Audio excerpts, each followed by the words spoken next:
Оқиға пайғамбарымыздың, Алланың оған сәлемі мен игілігі болсын, Таифтегі сабырлығы.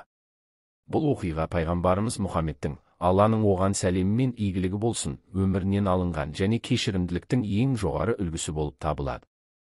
Пайғамбарымыз, Алланың оған сәлемі мен игілігі болсын, Меккеде исламды насихаттап жүргенде, қарсыластар оның ісін қиындатып, көптеген қудалауға ұшыратты.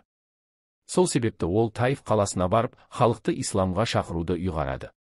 Алайда Таиф халқы оның шақыруын қабылдамады. Олар тек қабылдамауымен шектелмей, көшеде оған тас лақтырып, денесін жарақаттады. Ол қатты шаршап, аяғынан қан ағып, бір жерге барып тығылды. Сол кезде Жәбірейіл періште келіп, «Уа, Мұхаммед, Алланың оған сәлемі мен игілігі болсын, егер қаласаң, Алла тағала осы халықты жойып жібереді» деді. Пайғамбарымыздың жауабы бәрімізге сабақ. Жоқ. Мен Алладан олардың ұрпақтарын хақ жолға салуын сұраймын. Олар ақиқатқа көзі жетпей жатыр. Мүмкін бір күні олардың арасынан мұсылман болып, Алланың жолын ұстанатын ұрпақ туар деп дұға етті.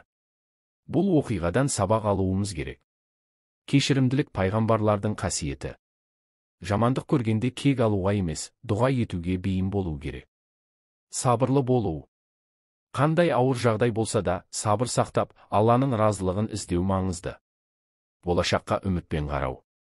Бір адамның қателігі үшін оның бүкіл ұрпағына жамандық тілемеу керек. Бұл оқиға бүкіл мұсылман қауымы үшін үлкен өнеге.